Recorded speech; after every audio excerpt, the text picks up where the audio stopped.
bonsoir et bienvenue à l'émission Jardinons en santé avec Paul et Gilberte, une émission de jardinage biologique dans le sud-ouest de la Nouvelle-Écosse. J'ai des grains de mil, j'ai des grains de paille, j'ai de l'orange, j'ai du tuile, j'ai du fricoli, j'ai des aliments, j'ai des ananas, des racines, du laurier, de riz, j'ai des anasies, j'ai des anasines, j'ai des anasines, j'ai de beaux, j'ai de beaux, j'ai de beaux oiseaux.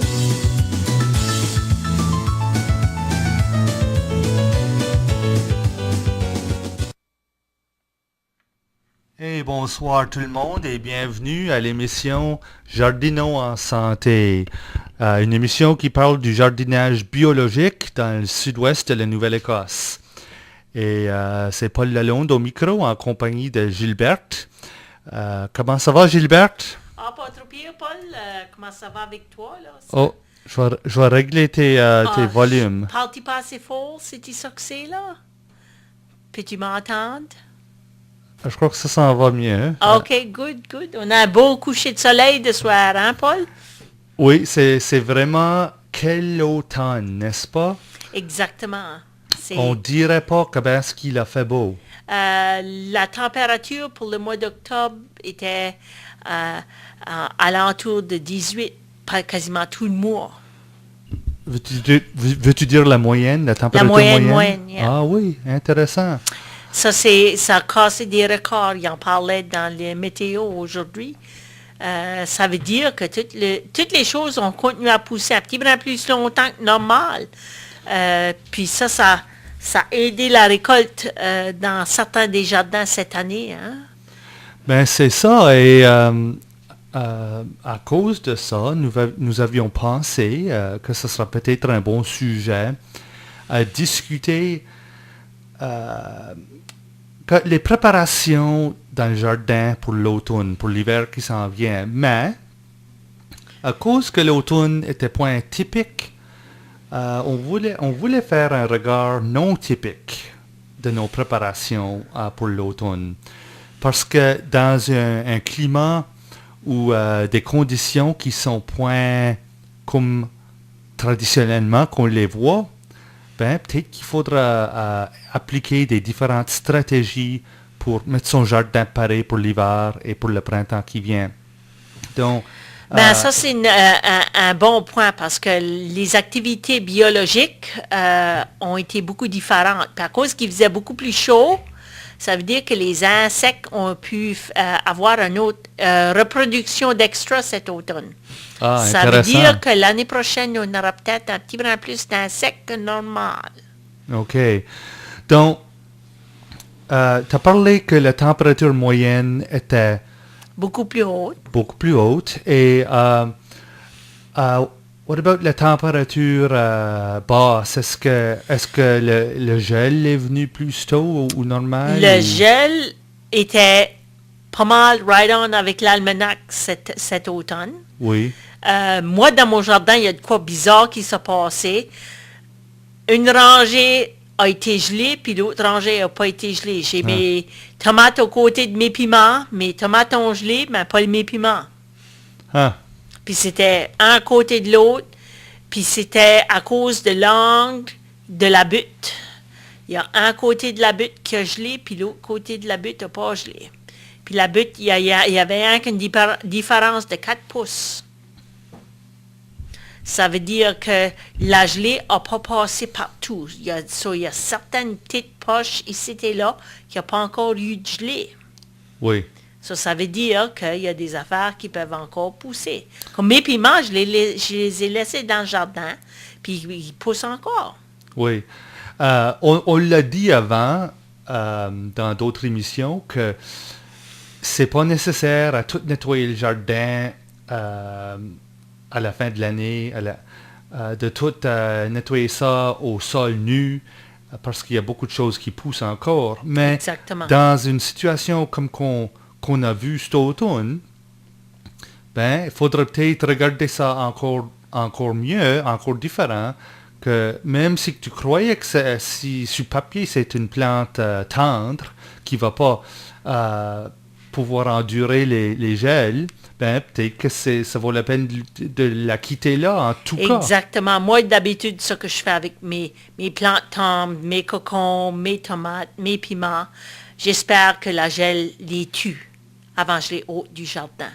Parce que ça donne encore la chance. Mais tu veux peut-être bien ramasser le fruit pour être sûr de ne pas trop en perdre un petit brin ici et là, parce que tu ne veux pas tout laisser dans le jardin, parce que des fois, quand ça gèle, ça peut geler plus dur. Comme les gelées qu'on a eues jusqu'à cette heure, ça pas trop gelé dur. Non. So, quand même que, comme la semaine passée, j'ai ramassé des cocons. Des Puis, cocombres à l'extérieur. à l'extérieur. Oui. Et il faut dire que lorsque je reste moi à Annapolis Royal, il y a pas encore, ça point encore gelé. So, les tomates sont encore belles. C'est encore en vie. Oui. Ah, Oui. OK. Oui. Puis Ça, c'est aussi- un peu un microclimat, j'imagine. Mais, par exemple, l'automne, quand c'est plus frais, mais ça gèle pas, tu as la tendance à avoir un petit brin plus de maladies dans certaines de tes récoltes.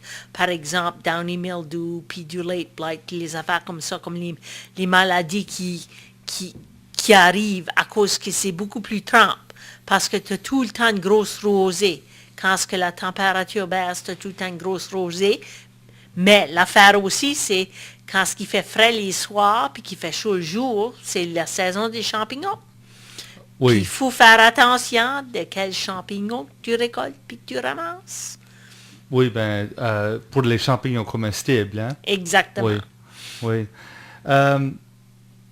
Mais normalement, ce sera quoi les majeures tâches que toi tu fais dans le jardin l'automne?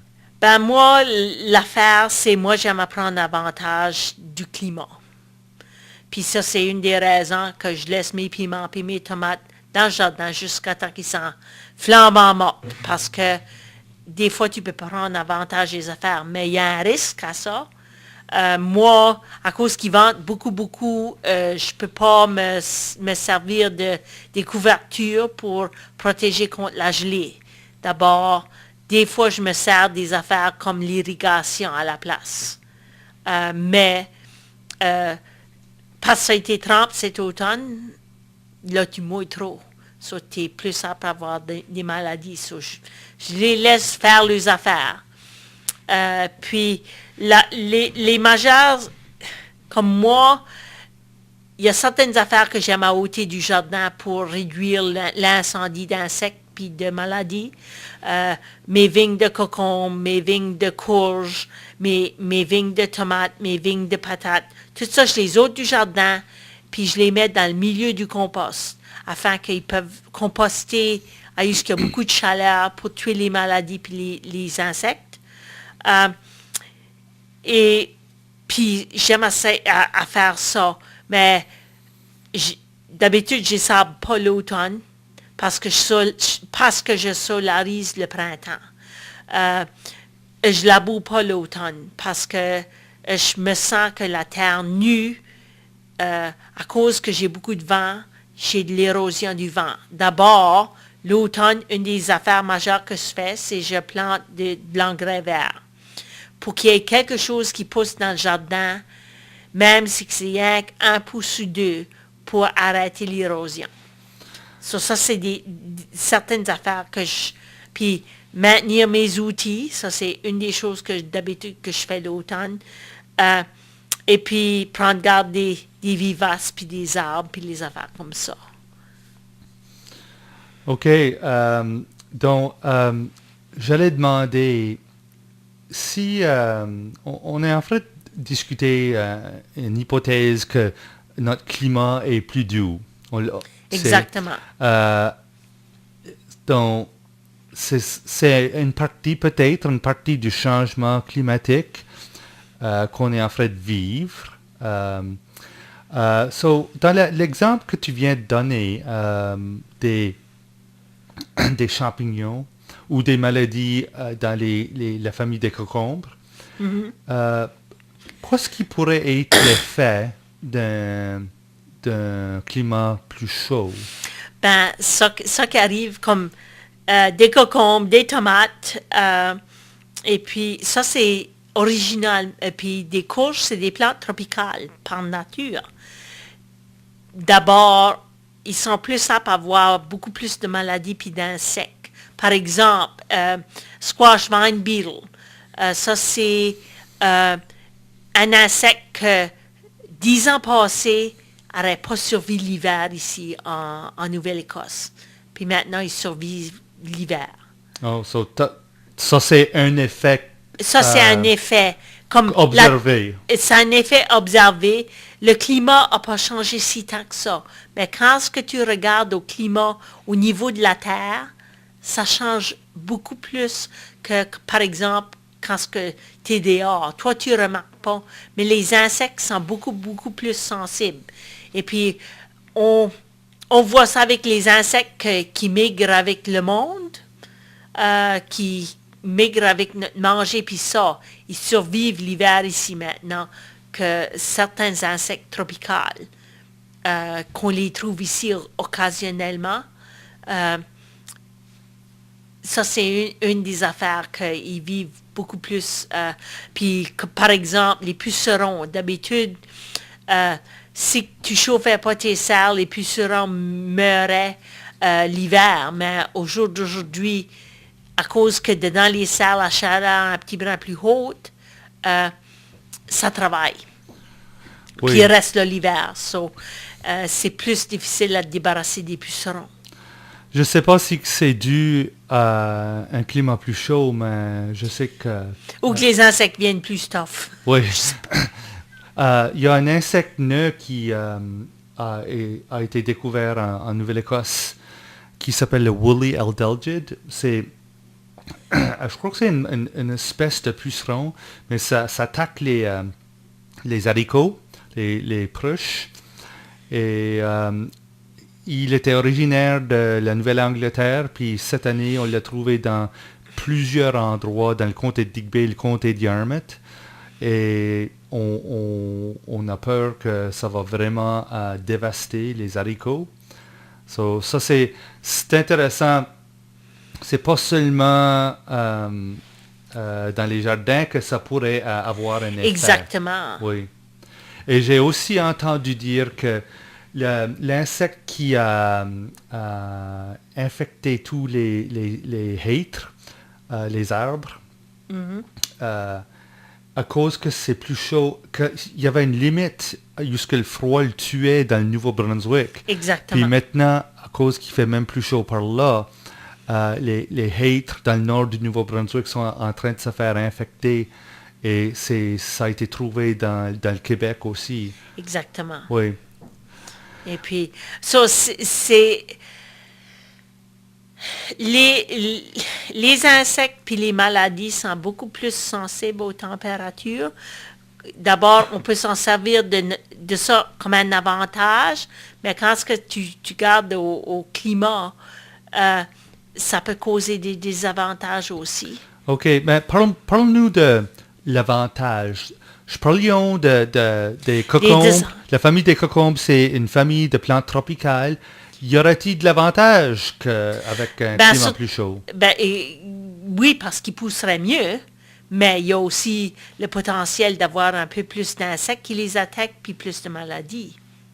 Oui, parce que Parce que les cocombes aiment la chaleur, les tomates aiment la chaleur, puis on pourrait pousser des variétés qui goûtent meilleur, puis qui prennent plus longtemps à produire. Traditionnellement, dans la région, la famille de cocombes, c'est de quoi qu'on fait pousser dans les serres. Ou comme transplant. Oui, oui. Puis, par exemple, les tomates, tu as des variétés de tomates qui prennent 120 jours à avoir un fruit mature. Puis il y a d'autres tomates que ça prend 50 jours à avoir un fruit mature. D'habitude, traditionnellement, on achetait les variétés à ce qui maturait plus vite, à cause qu'on était limité dans le temps de chaleur. À cette heure, on peut pousser des variétés qui maturent beaucoup moins vite, puis ils ne maturent pas de problème. So, quelles sont les autres espèces qui pourraient bénéficier d'un climat plus chaud? Ben, les piments. Les OK, piments. cette année, j'ai jamais eu si tant de piments de ma vie. D'habitude, pour pousser des piments qui sont gros et beaux dans le jardin, c'est beaucoup plus difficile.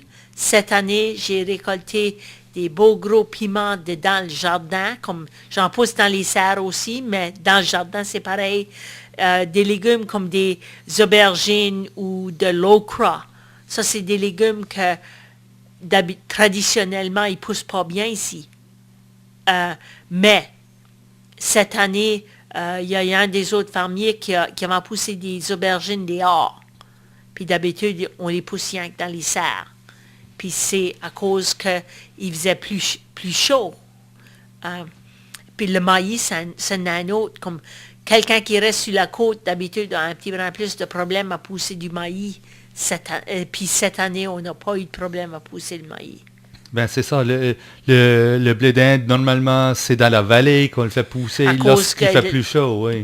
Juste qu'il fait plus chaud. Puis c'est à propos de les températures le soir puis jour. Hein, c'est Oui. une combinaison de soir puis jour. Puis c'est comme ça, cette année, notre blé d'Inde chez nous a vraiment bien produit cette année.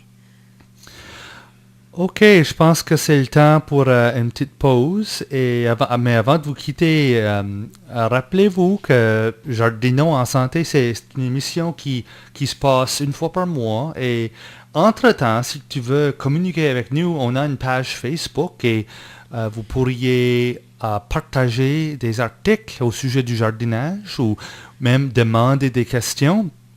Et si tu demandes une question, on pourrait peut-être répondre à ça. Gilbert pourrait répondre à ça pendant notre prochaine émission. Et c'est une bonne façon juste de rester en contact. Et on aime bien ça quand ce que le monde aime notre page. So, on revient tout de suite. J'ai des bonnes patates. J'ai des bonnes carottes, puis j'ai des bons navots. J'ai des bons oignons, puis j'ai de la bonne sarriette. J'ai tout ce qu'il faut pour faire du bon fricot. Dans mon jardin, j'ai des bonnes patates, j'ai des bonnes carottes, puis j'ai des bons navots. J'ai des bons oignons, puis j'ai de la bonne sarriette. J'ai tout ce qu'il faut pour faire du bon fricot. Il fait chaud en haut, qu'est-ce qui se passe? Il fait chaud en haut, il y a du fricot qui se brasse. Tout le monde dit que tout le monde rit, un coq à péter, puis ça sent le pourri. Après notre fricot, on a fait des faillots avec du bon pain frais qui sortait du fourneau. Des poutines à trous, puis des poutines râpées. On a mangé toute la soirée. Il dit tiens tes culottes, tiens ta calotte. Il y a quelqu'un qui radote, qui a perdu ses bottes. Il y a du monde qui se frotte, il y a du monde qui rote. Qu'est-ce que tu fricotes dans le fond de ton pote? Il dit je fais de quoi de bon une fois par an. Puis j'invite le monde de venir en dedans. Pour manger, puis pour danser, pour froliquer, puis pour timer. Il dit si t'as fait ton poche demain, les chances sont bonnes qu'il n'y aura plus rien. Je te donne un bol d'un bon meshiak. Mange tes pâtes ou ben je te fourre une claque. Les pâtes dans le fricot, c'est comme les douelles sur le drapeau. Le plus qu'il y en a, le mieux que c'est, surtout quand c'est chaud. Avec un petit brin de sel pis une bonne bière fraîche, tu vois qui fera beau. Ouais, je ne sais pas, puis j'en ai fait en masse en même, que j'en ai fait trop.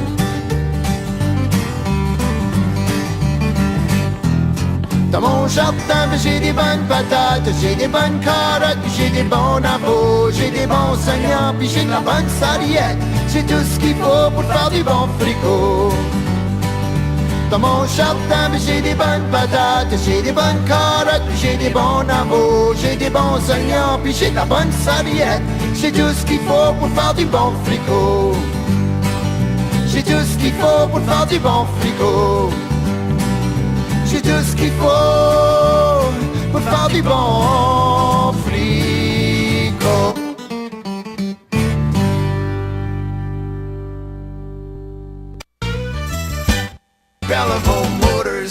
85 ans, Belleville Motors a fait partie de la communauté. Il y a eu moins de charges de 85 ans, mais ce qui n'a pas changé, c'est l'approche de vente sans pression et l'excellente qualité de service après la vente que vous expectez de Belleville Motors.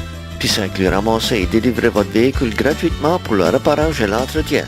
Parce que Belleville Motors comprend que le secret d'être en service pour 85 ans, c'est le service au client. Belleville Motors, pointe de l'église à Digby. You doubt? Belleville Motors. Droite à Wedgeport, vous trouverez une besogne sur la direction de la 4e génération. Avec Lisa Leroux, A.L. Leblanc offre du transport par camion au Canada et à l'Amérique. Puis il envoie tout ce que ça prend pour votre botte à leur stockroom. A.L. Leblanc à Wedgeport. Bonjour, ici Daniel Comeau de Leonard C. Comeau à Comeauville pour 70 ans depuis 1947. Venez nous voir pour les spéciales de la fin d'année de motocyclettes. Présentement en stock 4 différents modèles avec des réductions de 1500 pièces chaque. La 1300 Fury, la 650X Adventure Bike, les deux 650 la Aero, la Phantom, qui commencent à 5499. Pour la chasse, une 250L, peut-être 5599. Les excitements d'avoir un Honda Moto sont bien faciles avec les paiements de Honda. Venez nous voir à Comeauville, appelez 769-2425 ou comohonda.com. Moi, Daniel Comeau, vous invite chez Leonard C. Comeau à Comeauville. D'ici à la fin du mois d'octobre, Leonard C. Comeau vous fera un upgrade camouflagé sur tous les 4x4. C'est une valeur de 500 pièces, gratuit. Et bonjour, bienvenue à l'émission Jardinons en santé. C'est Paul au micro en compagnie avec Gilberte. Et je suis en train de discuter notre automne, notre bel automne que je vivons encore. C'est pas infini, on dirait pas, hein? Exactement, mais aujourd'hui, là, je travaillais dehors avec 2 chandails. Oui, c'est vrai. Le vent le vent coupait. Le vent coupait, puis Oui. c'était du vent sur la mer. Ça c'était manière d'un signe que les affaires changent un petit Oui. peu. Mais Pourtant, un couple de jours passés, il faisait incroyablement chaud. exactement, Oui. ça, tu étais en T-shirt encore dehors. Oui, puis en parlant du drôle de temps que dans le monde, cette semaine, un ouragan a frappé l'Irlande, de quoi qui arrive jamais. Exactement. Les ouragans qui se forment à l'ouest de l'Afrique et normalement ils voyagent à l'ouest vers les Caraïbes, puis là ils montent la côte de l'Amérique du Nord. Mais au lieu d'aller à l'ouest, l'ouragan Ophélie a monté direct au nord. Et c'est de quoi que les ouragans faisons jamais. Et en plus de tout ça, cette année, on a eu une saison d'ouragan extrêmement busy dans l'Atlantique. Exactement. Il n'y a rien que fait, c'est nous autres. Mais le monde regarde les tendances du climat. Exactement. Et il y a des choses qui changent. So, le climat est en train de changer, puis l'évidence pointe vers les humains comme la cause du changement du climat. Qu'est-ce que tu penses qui pourrait être d'autres changements qu'on va observer ici en Nouvelle-Écosse dans le climat? Quand il y a beaucoup plus d'ouragans, nous autres, on remarque les oiseaux visiteurs parce que des fois, tu en as quelques-uns qui traditionnellement viennent pas par ici, puis tu les trouves. Puis nous autres, on a un ami qui aime à regarder les oiseaux, puis cette année, on en a trouvé 3 qui étaient non traditionnels pour alentour d'ici. Et puis, ça, c'est des affaires que d'habitude, tu as des oiseaux qui sont traditionnellement pas. Mais aussi, tu as des insectes, comme qu'on parlait avant. Des fois, tu as des petites surprises dans tes champs, des insectes que traditionnellement, on n'aurait pas ou on ne trouve pas. Et puis, c'est aussi le numéro d'insectes, à cause que quand il fait beau comme cette saison ici, il y a des insectes qui pondent un extra 7-2. Ça veut dire que la population grandit une autre fois. Ça veut dire que l'année prochaine, on aura peut-être un petit peu plus de problèmes avec des insectes. So, une année qui est longue est chaude, d'habitude, on a plus d'insectes qui viennent la prochaine année. D'abord, c'est important de bien nettoyer dans le jardin pour être sûr qu'on les laisse pas trop hiverner dans le jardin parce que là, on aura des problèmes la prochaine année. Puis, Oui. So d'autres insectes, des espèces exotiques. exactement. Et en parlant de ça, je connais un gars qui est ornithologue, il aime watcher les oiseaux, il était parti à Moncton, à Hillsborough, parce qu'il y avait une mode d'aigle qui appartient au Texas.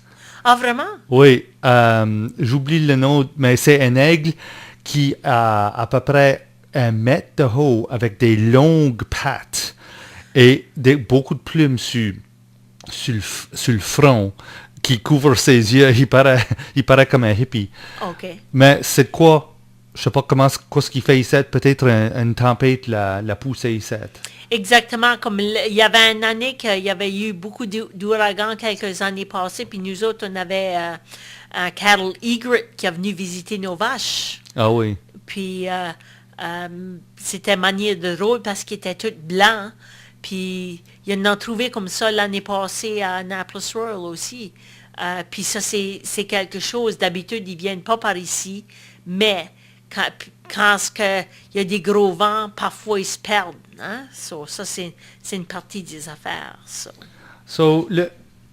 Mais qu'est-ce que les experts disent qu'on pourrait vraiment voir pour notre climat? Est-ce qu'il faut faire chaud ou quoi? Ben, quand ils parlent de la Nouvelle-Écosse avec le climat qui se réchauffe ici, ça peut devenir plus tropical.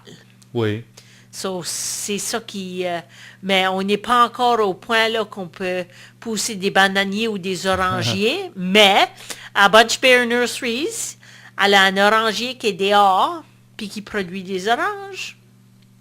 Oui, j'ai entendu parler de ça. Oui. Et puis cette année, nous autres, on a ramassé des figues de notre figuier qui ont mûri dessus l'arbre. Et puis je n'ai ramassé encore aujourd'hui, Paul. Ça veut dire que, tu sais, là, c'est différent. J'ai jamais pensé qu'on pousserait des figues. Il y a un des producteurs de pommes qui m'a amené des Asian pears pour goûter au marché la semaine passée. Ça, c'était manière d'une belle petite traite. Puis son époux en a planté un dans son jardin de fleurs. Puis il pousse vraiment, vraiment bien. D'abord, il pense à peut-être en pousser quelques-uns comme ça dans son verger. Ça veut dire qu'il y aura quelque chose un petit brin plus diversifié dans l'offre. Y a-t-il des espèces que ça tentera d'essayer, que tu croyais pas pouvoir pousser, mais maintenant que ça pourrait réussir? Moi, il y a manière d'une joke avec certains producteurs de vergers. Le gros fruit assez de pousser, c'est des papas. Apparemment, qu'il y a une variété qui peut tolérer un petit peu plus de froid. Mais moi, j'aimerais d'essayer des fruits comme des Asian pears ou des papas ou quelque chose comme ça. Des kiwis, ça c'est un autre qui pousse vraiment bien dans ce climat. Les kiwis arctiques poussent vraiment, vraiment bien. Puis moi, je crois qu'il y a un potentiel dans ces fruits-là. Oui. Ils sont beaucoup de travail, mais il y a un potentiel. Puis il parle aussi des noix, comme des pecans. Il y a quelqu'un qui pousse des pecans dans la région d'Annapolis, puis ils produisent des fruits. So, des fois, il faut penser à pas nécessairement des affaires traditionnelles, mais peut-être penser des affaires un petit peu moins traditionnelles. Oui. Je sais que dans la région, par exemple à la baie Sainte-Marie, même s'il fera plus chaud, ça c'est seulement une des facteurs de notre climat qui détermine ce qui va survivre. La question du vent, puis du salange, puis tout ça, puis le manque de neige même. Exactement, parce que la neige protège. Oui. Et puis ça c'est une autre affaire. Si vous avez des choses qu'il y avait besoin d'un peu plus de protection l'hiver, c'est une bonne affaire protéger l'automne, soit avec du burlap ou quelque chose comme ça. Surtout si vous êtes à où il y a du vent et qu'il n'y a pas eu beaucoup de neige. Même protéger des racines des plantes comme des rosiers avec des feuilles. Puis des affaires comme ça aide aussi des branches de sapin. Ça, c'est quelque chose... J'espérais jusqu'à temps que la température baisse un petit brin plus avant de protéger. Parce que quand la température est dessus 10, si tu protèges, ça va faire les plantes suer. D'abord, c'est important d'espérer jusqu'à temps que les températures baissent un petit brin plus avant de protéger. So, nettoyer un petit brin, faire des affaires comme ça, c'est important. Mais moi, je me sers toujours de l'automne pour regarder mes outils, nettoyer mes outils, les arrimer, ce qui ont besoin d'être arrimés, l'huiler les outils. Moi, d'habitude, ce que je fais avec mes outils, surtout mes pelles puis mes choses comme ça, j'ajoute de l'huile pour qu'ils rouillent moins. Oui. Je me sers de l'huile végétale, puis ça les réduit la rouille. Puis aussi, comme tes bêches, puis des affaires comme ça, il faut que tu les aiguises. Tu sais, ça, d'habitude, j'aime faire ça l'automne, surtout les journées qui fait un petit brin plus frais, puis que tu vas être en dedans, un petit brin plus, puis plus protégé. Puis je check les manches des outils pour être sûr qu'il n'y ait pas de craques, puis des affaires comme ça. Puis l'autre affaire qu'il faut penser à faire l'automne, c'est faire les plans pour l'année prochaine. Puis une affaire que le monde oublie de faire, c'est la liste des choses qui ont bien travaillé cette année. Oui. Puis ça, c'est quelque chose à faire, parce que les choses qui ont bien travaillé cette année, on essaie de les répéter l'année prochaine. Puis ça, c'est quelque chose que parfois le monde qui jardine oublie de faire. Puis là, tu arrives le printemps prochain, puis qu'est-ce que j'avais fait l'année passée? Si tu fais ta liste des choses qui ont bien travaillé, ça te commence, c'est là que je veux commencer pour répéter les succès. Puis ça, c'est important aussi. Puis faut aussi se demander des questions avec les choses qui n'ont pas bien travaillé. Oui, j'imagine que, comme tu viens de mentionner, que tu as eu beaucoup de succès avec tes poivrons cette année, puis l'année passée, le gros succès, c'était tes brocolis. Exactement. Tu as du beau blé d'Inde cette année. On va pas parler des patates douces cette année. Quoi? On va pas parler des patates douces cette année. Oui, en parlant des plantes tropicales. Exactement. Les patates douces dans les serres ont bien travaillé, mais les patates douces dans le jardin ont vraiment mal fait cette année. J'ai eu la plus petite récolte que ce cassin récolte, le record l'autre manière. Ceux-là dans les serres ont bien travaillé, mais ceux-là dehors, ils faisaient un petit brin trop frais. Le printemps était frais, puis eux n'aiment pas avoir les pieds frais, froid. So, ça fait qu'ils n'ont pas produit en tout. Donc, pour planifier pour la prochaine saison, plus tard dans l'hiver, tu vas penser à tes commandes de graines, mais maintenant, c'est vraiment la chance plutôt à regarder à ce qui vient de se passer. Exactement, puis faire la liste vécu. Ça qui a bien travaillé. Par exemple, cette année, on a ajouté un petit brin plus de paillis avec les brocolis puis la famille des choux. Et puis ça a vraiment bien travaillé parce que cette année était sec. Ça, on va répéter ça. Il y a des petites choses comme ça. Si tu as la liste de choses qui ont bien travaillé, là, tu sais où commencer. Puis aussi, ça, c'est une autre affaire. Les affaires qui poussaient bien ensemble. S'il y a des affaires qui ont bien pu pousser ensemble, tu sais que tu veux les garder ensemble. Par exemple, les oignons puis les bêtes. Et puis les oignons puis les carottes. Puis cette année, à cause que c'était une belle automne, on a planté des carottes tard l'été. C'était dans le mois de juillet. J'ai planté des graines de carottes. Puis ça a vraiment bien travaillé. Les carottes ont eu la chance de devenir grosses parce que c'était une bonne automne. Puis c'est une chance que tu prends, tu les plantes, puis des fois tu peux pas les récolter, des fois tu peux. Ben justement, une saison agrandie pourrait vouloir dire que tu pourrais planter une autre fois, une autre crop. Les épinards, puis la laitue, puis même des bêtes, puis des carottes. Tu peux les planter vers le mi-temps du mois de juillet, pas de problème. As-tu remarqué une augmentation dans le nombre de crops que tu peux planter, disons comme pour une couche? Exactement, comme par exemple la salade, comme les épinards puis la laitue. Ça, cette année, je n'ai planté une crop de plus dans le jardin parce que une fois qu'on les ramassait, on les nettoyait puis on les replantait la même semaine. Et puis, ça fait que j'ai planté un petit brin plus de laitue, un petit brin plus d'épinards cette année. Pas de problème. Et puis, pour Open Farm Day, on avait fait une démonstration de transplantage pour les enfants. Et puis, on avait du pak choy qu'on a transplanté. Puis, c'était des restants de plantes que j'avais fini de transplanter dans la serre. Puis, on les a plantés dehors.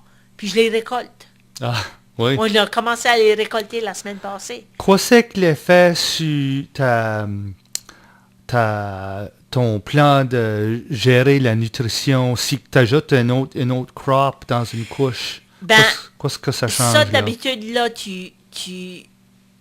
l'automne, à cause de le cyclage, à cause que l'activité biologique est réduite, le recyclage des nutriments est beaucoup plus difficile. D'abord, faut que tu aies toute ta nutrition déjà là. Tu peux pas vraiment en ajouter de plus. Sauf faut quasiment que tu penses à ton avant-dernière crop. Faut que tu mettes ta nutrition pour ta dernière crop avec ton avant-dernière crop. So, c'est un petit brin plus difficile à balancer. Mais parfois, si tu trouves que les choses vont pas trop bien, tu peux toujours ajouter comme un fish emulsion ou quelque chose de ça. Quelque chose que tu peux ajouter des nutriments avec de l'eau. Parce que c'est beaucoup plus difficile d'ajouter des nutriments dedans le sol.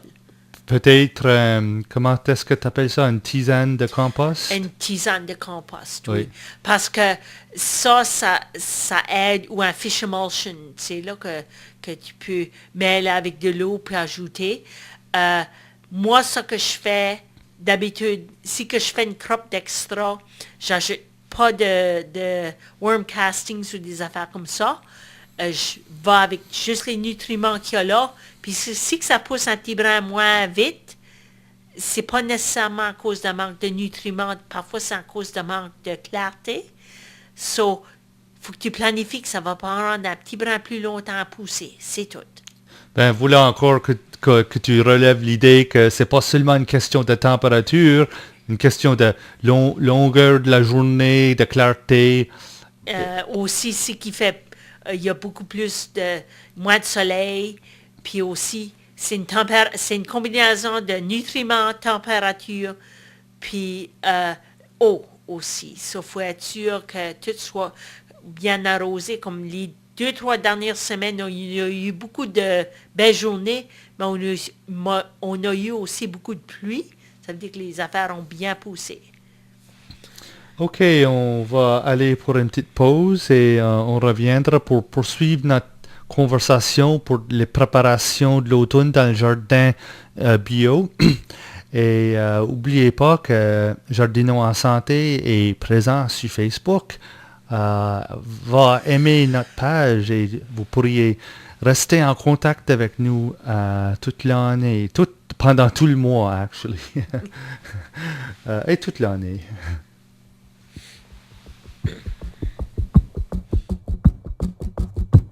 Écoutez bien, jeunes filles et garçons, je vais vous chanter une chanson. C'est sur une jolie demoiselle, à tous les jours, soir et matin. Elle avait l'amour à la tête, elle n'en aimait autre que le sien. Sa mère l'a bien fait mettre au couvent sans lui demander son consentement. À 5 ou 6 matins à l'aurore, on l'emmena au lieu réuni. Prenez bien garde à ma très chère fille, qu'aucun garçon ne la voie ici.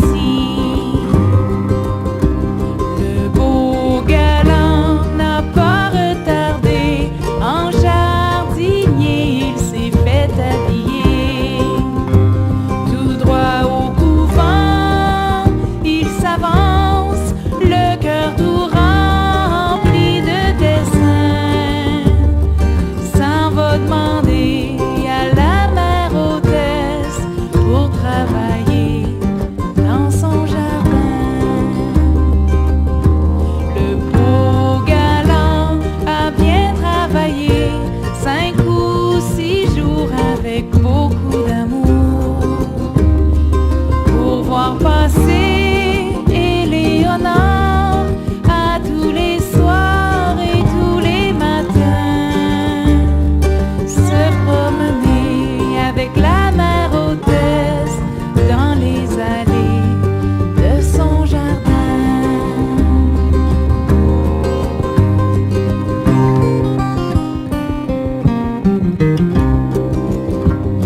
La mère hôtesse, jadis amoureuse, comprit le sort de ces jeunes amants.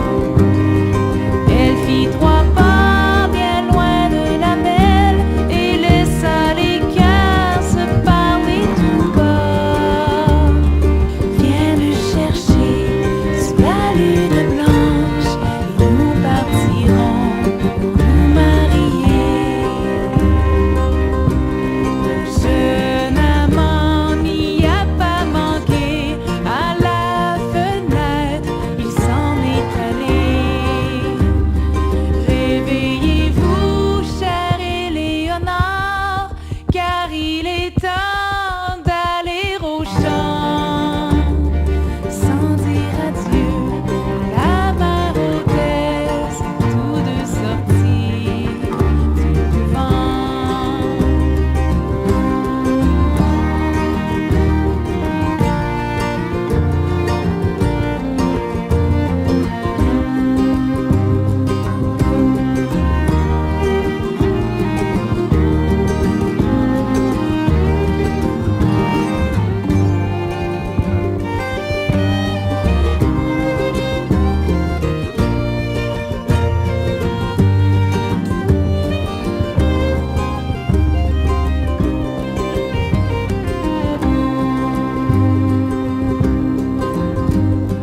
Jeune garçon qui aime la joie, franchis montagne et divertis-toi. Puisque les filles sont vos maîtresses et les garçons sont nos serviteurs. Puisque c'est toi, charmante Éléonore, toi qui as su charmer son cœur.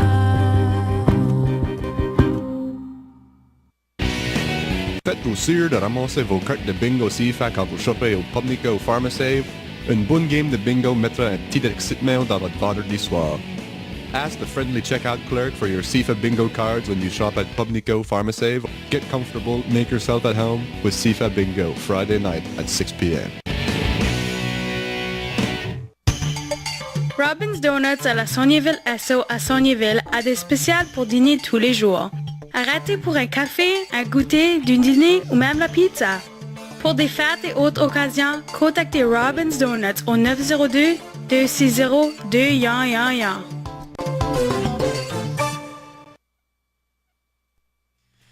Et on est revenu à l'émission Jardinons en santé. C'est Paul au micro avec Gilberte, puis on parle des préparations dans le jardin pour l'automne. Gilbert, tu vas être occupé dans novembre à donner des ateliers. Pourrais-tu nous en parler un petit peu? Ben, je vais faire quelques ateliers à propos de préparer ton jardin pour l'hiver. Sur ces manières les mêmes affaires qu'on parle aujourd'hui. Le jardin botanique à Annapolis Royal le 1er de novembre, puis là, à la bibliothèque à Meteghan le 30 de novembre. À la veillée, puis on va avoir une discussion un petit peu plus en depth des affaires, comment préparer tes jardins, puis des affaires pour l'hiver. Et puis, qu'est-ce que tu fais à l'automne? Ça sera un petit peu plus détaillé de les discussions qu'on a, moi puis toi, là, mais si que le monde est intéressé, il va voir la promotion dans le prochain mois. Il faudra écouter aux affaires. Oui, il faudra chercher dans les endroits pour des détails pour ça. Puis si vous êtes intéressé à continuer à parler des préparations dans le jardin pour l'hiver, ben, vous auriez une deuxième chance ou une troisième chance. Deuxième chance ou troisième chance. Oui. Plus de détails si vous êtes intéressé. Tu voulais parler des plantes vivaces. Ben, les plantes vivaces, c'est différent. On avait une discussion aussi, il faut parler de la discussion qu'on avait dans l'auto. On a carpoolé aujourd'hui. Moi, j'aime pas à transplanter trop d'affaires à l'automne. La seule affaire que j'aime à transplanter à l'automne, c'est les plantes que j'achète dans le sac qui est déjà dans un pot. J'aime pas à gratter des choses pour les déménager à une autre place l'automne. Moi, je préfère faire ça le printemps parce que moi, je me sens que la plante a tout l'été à réétablir ses racines avant que l'hiver fasse. Les plantes vivaces, des fois, il faut les tailler l'automne, dépendant des plantes. Et puis les plantes vivaces, des fois, c'est une bonne idée de couper un petit brin le fait des plantes qui est mort. Veux-tu dire si tu l'as transplanté ou juste en général? Juste en général. Okay. Moi, quand les plantes vivaces, quand je les coupe, j'essaye de laisser à peu près 4 ou 6 pouces de stubble ou des affaires mortes sur le fait pour qu'il y ait un petit brin de protection au côté de la couronne de la racine. Il y a beaucoup de monde qui préfère tailler ça un petit brin plus près de la terre. Mais moi, ce que je fais, je laisse à peu près 6 pouces. Puis là, le printemps, avant que ça recommence à pousser, là, je le taille complètement flush à la terre pour donner la chance aux nouvelles affaires. Oui. Pourrais-tu nous donner quelques exemples de plantes vivaces? Ben, par exemple, tes iris. Les iris, des fleurs. Moi, j'essaye de laisser à peu près 6 pouces, juste pour que ça donne la chance à la plante à tout absorber les nutriments des feuilles à mesure qu'ils meurent dans les racines. Et puis là, le printemps, je nettoie ça. Parce que si tu laisses un petit brin de feuilles, ça aussi, ça tire la neige. Puis là, ça protège la couronne de la racine un petit brin meilleur. Si tu laisses à peu près 6 pouces dessus et surtout les plantes vivaces comme les fleurs, comme les iris, les hostas, les pivoines, les affaires comme ça. Puis l'autre affaire que j'aime à faire, c'est j'aime à tailler les arbres pour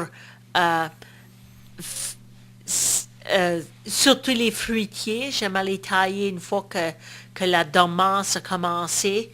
Je taille mes vignes, des raisins, tout ça, je taille ça à l'automne. Au lieu du printemps? Au lieu du printemps, parce que c'est moins frais sur les doigts, mais je ne peux jamais toutes les finir en même temps. D'abord, je commence à les tailler l'automne, puis là, je finis le printemps. Puis si qu'il y a, par exemple, comme un mois de janvier, février, qui fait assez chaud, que moi, j'aime pas tailler mes arbres avec des gants. Si c'est chaud assez que je peux travailler sans gants, parce que moi, j'aime pas me servir des sécateurs avec des gants, parce que je trouve ça difficile. Puis, juste pour parler des signes de dormance, quand est-ce que tu sauras que par exemple, les vignes sont dormants. D'habitude, les vignes, j'espère, après une grosse gelée. OK? Comme par exemple, quand tu as une grosse gelée, les feuilles de vigne tombent. Et puis, d'habitude, la majorité des plantes, une fois que les feuilles sont tombées, là, ça veut dire que le restant de la plante est en dormance. Ça veut dire que c'est OK pour que tu peux les tailler. OK, ben ça c'est bon de savoir parce que moi je suis rien qu'accoutumé à penser au printemps avant que la dormance Commence. se termine. Oui, c'est ça. Puis surtout avec les arbres fruitiers, faut aussi traiter avec ton huile minérale aussi pour prévenir les insectes puis les maladies. Sur ton dormant oil, puis lime sulfur, ça peut être fait l'automne. Mais il faut que ça soit après que la dormance soit établie. Ça veut dire qu'il faut attendre jusqu'à temps que les feuilles soient tombées. Parce qu'une fois que les feuilles tombent, jusque la feuille est scellée, ça veut dire que c'est tout bien protégé, puis là tu mets ton huile, puis ça travaille. OK, oui. Ça travaille. Moi, je me sens que parfois ça travaille mieux à l'automne parce qu'il fait plus chaud. OK, mais... Ben, puis surtout si on a un automne prolongé, Exactement. ça te paraît vraiment la chance à faire tous ces jobs-là. Je sais pas, avec les gros arbres, Paul, les feuilles ont-ils resté plus longtemps à cause qu'il a fait plus beau? Moi, j'ai l'impression que les feuilles ont tombé vraiment à la même période, mais que les couleurs se sont développées un minute plus tard. Et puis les couleurs sont belles cette année, hein? Oui, mais c'était un peu plus tard, peut-être. Exactement. Oui. Puis aussi, tu avais mentionné que tu voulais parler de la préparation ou préparer ton compost. Oui, moi, l'automne, quand tu as beaucoup de brun alentour, tu as beaucoup de feuilles, tu peux même aller, tu sais, là, quand c'est le compost, là, tu peux aller avec ton gros truck puis ramasser toutes sortes de feuilles de tes voisins, surtout dans la communauté d'Annapolis Royal, parce qu'il y a tout le temps des feuilles partout. C'est vrai, oui. C'est une bonne affaire de faire ton compost. Puis moi, ce que j'aime à faire, c'est toutes les plantes qui ont beaucoup de maladies, comme les tomates, puis les concombres, puis les plantes comme ça. Je mets tout ça dans le bas de mon compost, puis là, je commence à faire tous mes niveaux, mon brun, mon vert, mon brun, mon vert. Puis là, ça m'aide à débarrasser de la mauvaise herbe, puis les affaires comme ça. J'aime faire tourner mon compost à l'automne, puis là, j'aime à le tourner tout le printemps. Puis là, quand ça vient, par le temps que c'est le temps de mettre du compost dans le jardin, il est fini. Si tu le tournes l'automne, puis comme le mois de mars, là, quand il commence à faire beau, tu peux le finir plus vite. D'habitude, je tourne mon compost, puis j'ajoute des affaires, puis j'aime à mettre surtout mes restants de jardin dans le milieu du compost pour que ça chauffe mieux, pour que ça tue les maladies puis les graines de mauvaises herbes. Y a-t-il un risque à chercher des matériaux éloignés, comme dans la vallée ou quoi, que tu pourrais transporter, je sais pas, des maladies ou des graines qui sont pas présentes? Ou même des pesticides, dépendant juste tu ramasses tes affaires. Ben hein? Oui. Il y a certains risques, puis ça dépend juste que tu les ramasses. D'habitude, avec des feuilles, des fois, tu peux avoir des graines d'arbres qui vont pousser ou des affaires comme ça. Mais si tu ajoutes ça au compost, puis là, tu le tournes une autre fois au commencement du mois de mars, d'habitude, ça donne la chance à composter vraiment bien. Ça, c'est vraiment le secret avec les feuilles, avec les plantes potentiellement malades ou qui pourraient abriquer des maladies. Une fois ou deux d'extra avant que tu t'en serves. Oui. Parce que le plus tu tournes ton compost, le plus chaud qui chauffe. Puis là, le plus chaud qui chauffe, le plus qui tue les maladies. Oui. Puis les insectes. Oui. Un autre sujet qui m'intéresse, c'est dans une condition Dans le sud-ouest, c'est souvent que la neige pendant l'hiver peut complètement basir et le sol est nu et là exposé. Si on a des hivers où il y aura de moins en moins de neige, où la couverture de neige est de moins en moins sûre, qu'est-ce qu'on devrait faire? Je sais pas comment tu peux le traduire pour moi. Frost heaving. T'as ça dans les fraises. Quand on n'a pas de neige. Oui. Comment est-ce qu'on dirait ça en français? Il y a peut-être un francophone qui est plus smart que nous autres, là. Téléphonez-nous. Ça arrive beaucoup dans les fraises. Puis ça, c'est une des raisons que les fraises, d'habitude, traditionnellement, tu mets de la paille dessus. C'est à cause que parfois, quand ça gèle puis ça dégèle, ça lève les racines. Puis ça peut tuer beaucoup de plantes. Puis ça arrive parfois dans des couches de fleurs aussi, c'est qu'il n'y a pas beaucoup de neige qui couvre. Puis il y a certaines personnes qui aiment ajouter des feuilles même dans les couches de fleurs.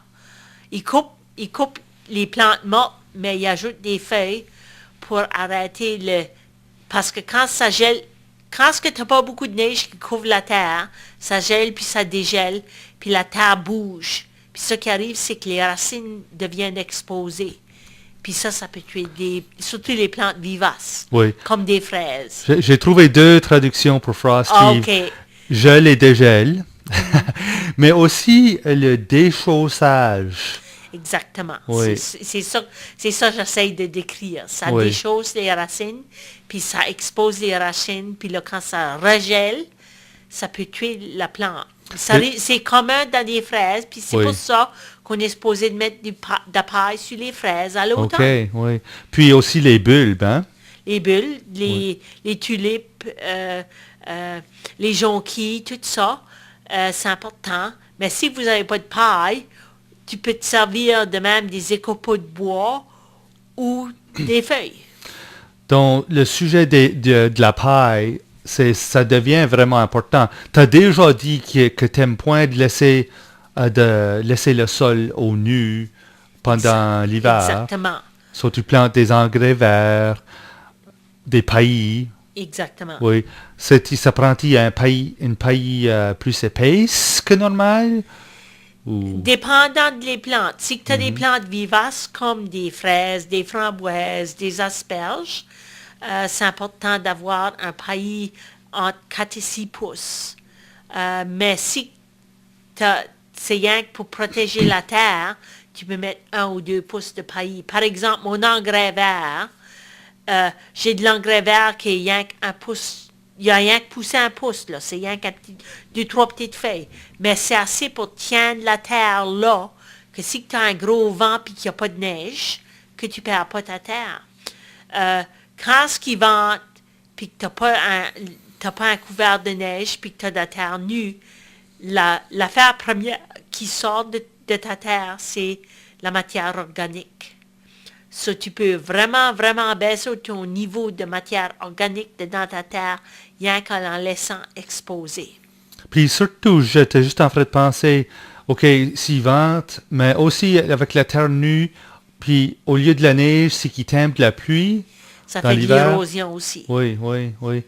Oui, donc, c'est quoi ton opinion ou ton avis au sujet de labourer dans l'automne? Traditionnellement, ça dépend des traditions. Si que tu laboures à l'automne, par exemple, si tu as du gazon, puis que tu veux commencer un jardin, traditionnellement, le monde laboure l'automne. Oui. Mais dans le vieux temps, ils labouraient l'automne, mais ils plantaient un engrais vert.